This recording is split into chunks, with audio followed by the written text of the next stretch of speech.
think we have slides. Yeah, we have a slide there. So I'll take silence that you can't see me. And if you hear the dog barking in the background, as we were saying, she's picked her up.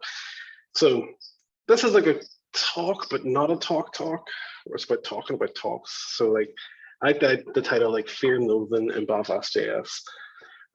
First off, I want to thank all of our amazing speakers. We've had 11 amazing, brilliant speakers giving amazing talks that have blown my mind and given me so much like takeaway thoughts and things that I can learn about, things I can do and act on. You know, I'm hoping to build 3D models on a node code environment that feeds off a blockchain tool system that hopefully can like combat racial unbias, and then potentially if I can then put that on a VR headset and like build this mad crazy experience. That'll be my next talk, and I'll commit to something that I can never achieve. But the whole kind of like the point of this talk is like, you probably heard us talking before, like, getting speakers and all kind of thing, like, oh, I can't talk here. This is BelfastJS country. And hopefully like the last 2 nights have kind of given you a view and a vision into like what BelfastJS is, what we're trying to achieve, what we're trying to do with it. It isn't this kind of elitist club where it's the experts giving talks about everything that they know and what they understand. We're people too. We have lives, we have things to do. This is just a really good way to like build engagement, talk to people and learn so much. Like I've learned so much in the last 2 days. Like I think I probably learned more in the last 2 days than I could ever do if I like paid for a course or went to university or like worked in a company. Like these different opinions, different experiences, different people. And there is a bit of a stigma to like, I don't want to give a talk. Like I couldn't give a talk. Why would I give a talk? And what am I going to do? So I'm going to stop sharing because I've been taking notes through each of the talks. Hopefully my chicken scratchings will come to light whenever I read them back to myself. But I've been kind of like taking notes and trying to figure out like, what are the kind of key points? What are people doing? What's kind of interesting? And I think a lot of time when I talk to people like giving talks, it's always like, oh, well, I've never given a talk before. Huge shout out to Sam. That was his first tech talk tonight. He killed it. Amazing. Like I see now upon JS, like I'm building a website for my mom at the minute, like to like sell her like business where she makes wares and little woodland creatures and earrings and stuff. I was originally building that in a Next.js app hosted on Netlify, and I had a whole CI/CD pipeline. I don't need that. Like all she needs is a contact form. I can build that with Alpine.js. So I can take these little kind of like learnings and lessons from what people are doing. Like Sam giving that first talk and was amazing. Like I remember back to my very first talk, I was talking about the Chrome dev tools. And in my mind, I was thinking, everyone in this room knows exactly what I'm talking about. But I want to break that barrier and push myself to like give a talk. Like in my day-to-day work and in your day-to-day work, potentially depending on what like kind of field or what kind of area you're in, there's sprint demos, there's customer demos, there's giving presentations to coworkers. And a lot of the time, like, you sit and you panic and you worry like, I need to build a slide deck for this, I need to do this, I need to do that. Giving a tech talk in a meetup, very friendly, engaging, open environment is a good way to build that confidence level up, build that understanding. Like I can talk about something to people and they're not going to shout at me. They're not going to start throwing beer bottles. I mean, this isn't like that scene from the Blues Brothers where they have to have the wire fence in front of them. Like they can, like you can do something, build that confidence layer. So when you come to that sprint demo, you've got that little bit of energy. You're not as shaky and nervous before the talk. And like that was my kind of way of like bringing myself into it. I wanted to get rid of my public speaking nervousness. But to contradict all that, like it took me 2 weeks to ring the gas company to get a boiler service because I was terrified of speaking to someone on the phone when I'm sitting here speaking to 30 people on a Zoom call. The world works in mysterious ways.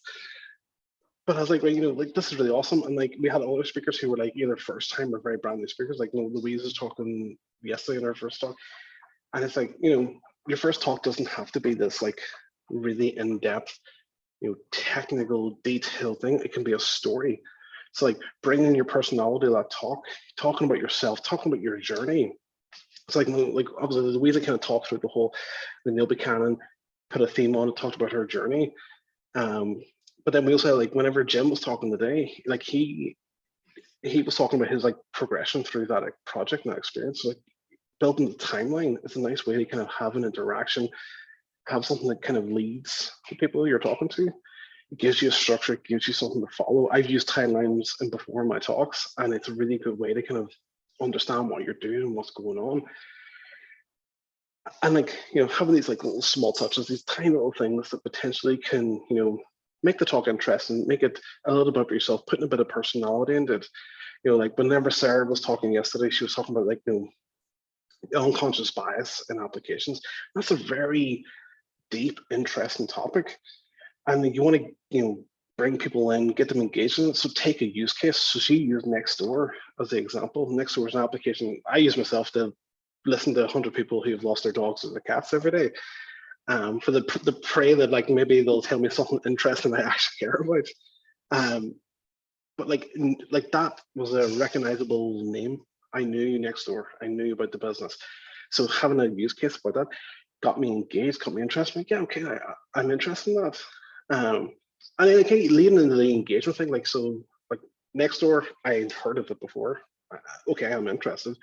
We had Steve Limmer, he was talking about like people engagement, and he's talking about, like, you know, the Zoom fatigue. We've all experienced it. He did the whole like exercise with the hand. And I remember I was giving a talk before, and they were like, engage with the audience. I'm like, I don't want to engage with the audience. I don't care with the audience. And they're like, that's not the attitude. Like, you can engage with the audience. You can ask them, they can stand up, put their hands up, do whatever. You know, put their hand up if they've done this, whatever. I remember I did it, and I like was really nervous, and the lights were in my eyes, so I didn't know if anyone put their hands up. I hope someone did. It's kind of building up on that, and, you know, talks don't need to be serious. Like we've seen tonight and we've seen last night, like a talk can be very natural. I liken it to, like, you're talking to your friend, you know, over a pint or a cup of coffee. You know, like, engage with them, chatting, like, right, here's this story, or this is this interesting topic I was talking about. Let me tell you the story. And you can achieve that through multiple different mediums. Like, you know, yesterday we had, like, you know, Paul was putting memes into his slides, and he was like kind of talking like how he done it, like, you know, his hobbies and his interests and bringing things through. I'm scrolling through my slides, so I'm like gonna be all over the place. And then we had like David, who didn't have a slide deck, but he actually like went through and built something. Now, I'm sure he practiced that 100 times before he came here, or yeah, maybe he practiced it once before he jumped on the call, and that was like all he needed to do. But that's kind of awesome. Like, it's not your usual format; it's a little bit different, and sometimes that feels a bit more comforting. Where, you know, I've spoke before, and I've spent like a week working on a slide deck and meticulously changed everything and made everything precise. And then I demo it, and then someone's like, "Yeah, you spelled JavaScript wrong on the first slide." I'm like, "Well, that's the whole thing's ruined." You know, the non-presentation is almost as good as the presentation. So kind of like being off the cuff and kind of like I'm doing now, like, you know, candid chat and talking through things. You can engage people in different formats, different mediums. People always get really anxious, like, I'm going to have to spend, you know, a week preparing the slide deck, and then I'm going to go through, and I'm going to have to practice it and practice and practice. Like, I was talking to Louise, who finished her talk on Sunday, which she probably doesn't want to admit, and we practiced on Monday at lunchtime. And I said to her, like, do 2 run-throughs, because if you over prepare, you're going to fail. It has to be natural, and it has to be off the cuff. And that kind of where, like, it leans into, when you're talking about a subject, you can go down 2 routes. So the first is something that you're passionate about. So Bill yesterday talking about Web3, Martin today talking about, you know, WebGL and Svelte, Paul talking yesterday about, you know, React 3.js, Dermot talking about, like, you know, UX engineering. They're talking, if it's a topic that you're passionate about, you know, you're probably that person who won't stop talking about it. Like, you buy them a pint in the bar and you'll not say a word, and they'll just talk to you about what they're doing. You know, you can pick that subject, like something that you know you can talk about for days, and the point where, like, you'll have to actually hold yourself back from writing the slide deck and hold yourself back from, like, making that 10-15 minute presentation timeline. Pause for a wine. Or you can go on the flip side. You can kind of push the boat out and tackle a topic that is brand new to you. I always use this as an excuse to I want to learn something. What's the best way to learn is being forced into telling people something about it. So I have to become like semi expert, not even expert, semi knowledgeable on the topic, so I can then tell people about that topic, and so they can then understand it, and they can go off and they can do their own research, and they can find out more things about it, and that always kind of feeds back into a first time speaker. The one thing I hear all the time when I talk to them is like, why would I talk about this? Everyone else in the room knows about this. That's a huge assumption. I've been a developer for unashamedly 15 years, and I'd never heard of Alpine JS. I will definitely be looking at that. And that taught me something today. Like, you've taught like an old man a new trick. I know the pun is an old dog, but I'm not. We'll continue on. And it's so easy to kind of get hung up on, well, everyone else in the room knows. There will be someone in that room who knows. Chances are, like, in some cases, they might know, and you might be actually telling them something different or giving them a different perspective that changes their opinion on it. But in most cases, like, there's people in the room that don't know anything what you're talking about, and they're learning from you. And even if they do, it's good validation of your knowledge that they agree with what you're saying. I remember, like, years ago, I gave a talk about imposters, and one of the key things was to validate your own knowledge and your experience is to give teachings, give learnings, give back to the people below you, because that person above you who knows everything was in your position at some point, and they were sitting looking at someone who knew everything, and vice versa. And it always goes up. Like, in my team, I have like junior members of staff like teaching me and catching me out in pull requests all the time. And it's amazing. I love it. It started was bitter and was questioning like, well, are as useful anymore? But like, I realized this is an amazing experience to like see people grow and learn and give that kind of like knowledge to other people. This is very like, I'm trying to think like obviously this wasn't like properly prepared, but like I've been taking notes, so it's going to be like very scatterbrained all over the place.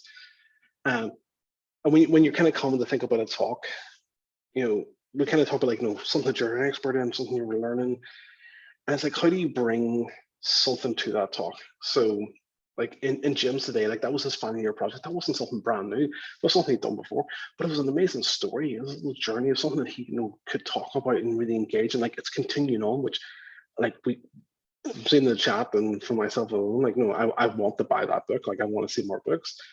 But you can also like bring like your own personality of what you've kind of done or thought about. So like, whenever Dermot was talking yesterday, he had like mentioned like he had been reading blogs from Chris Coyier.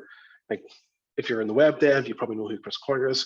So you kind of engage with the audience where like we know the same people, we read the same blog posts. So you can kind of build up that relationship and understanding with people. And kind of it's bringing yourself to be relatable, communicatable, teaching something, but it's not always have to be. You can always just justify and build in what they're talking about. And then another thing people will talk about is like, well, what are the topics? I don't want to talk about something that someone else has talked about. So we had the perfect example, and I was like so glad that happened. So we had Paul last night talk about React 3JS. I'm probably getting that wrong. It's React with 3JS, but it's React 3 Fiber, yes. And then tonight we had Martin talk about WebGL with Svelte, which uses 3JS. Two similar talks using a 3D library, but completely different. One was for the React kind of focus understanding, one was for the Svelte. Interchangeable, interusable. So there's never this kind of like, well, I'm going to talk about this, someone else is probably going to talk about that. It's always a different perspective and a different opinion, how you pull things in, how you understand different things. I'll go through the last of my notes before I probably finish.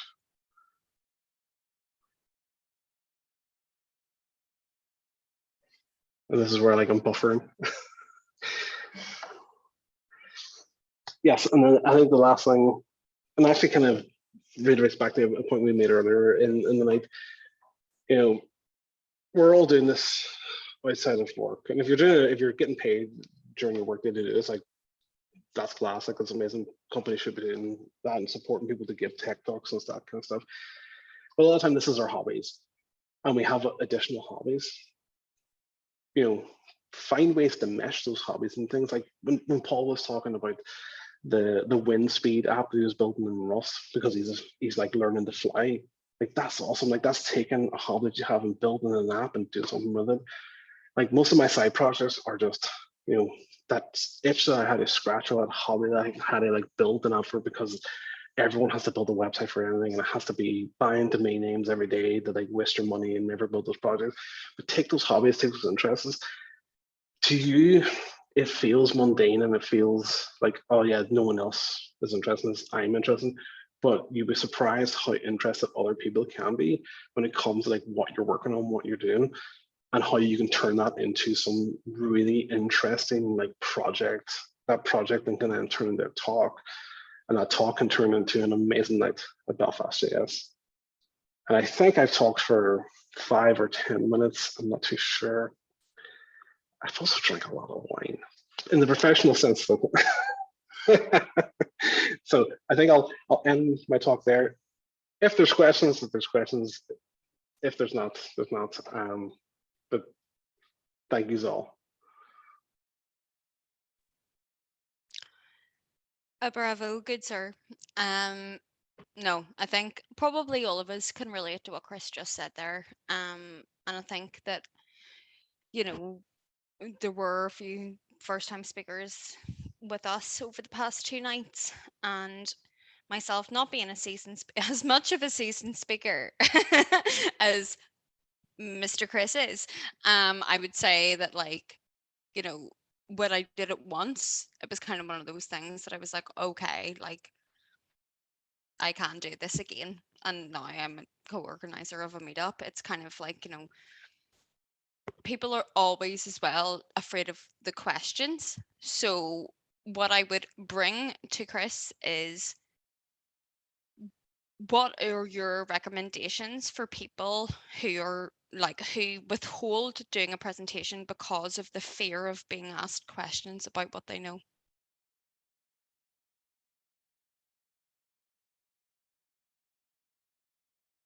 The spacebar on mute isn't working for me tonight. That's why I'm having trouble. Yeah, actually, yeah, perfect example. So the biggest talk I ever give was in front of like 5,000 people at a conference in Prague. And it came to the questions, and it was a guy who worked for my company asked the question knowing I wouldn't know the answer, just for the crack. And it was about same origin, cross origin policies, and I didn't even know the words they were asking. And I just was like, you know what? Yeah, you probably could. I'm not too sure. You will get quite like when you give a talk, there's questions then. You actually do have the complete option of saying, I don't want questions. I don't want to answer questions. I want to just give my talk, and then that's it. That's what I'm comfortable with. Like, you're in control of your comfortable level and what you want to do. When you get a question, like, don't be afraid to be like, look, I'm not too sure, but I could maybe talk to the person afterwards, or like that, catch up. Was it like sync up offline? Because you're not expected to be the subject matter expert on what you're talking about. You're not meant to know exactly everything that's going on.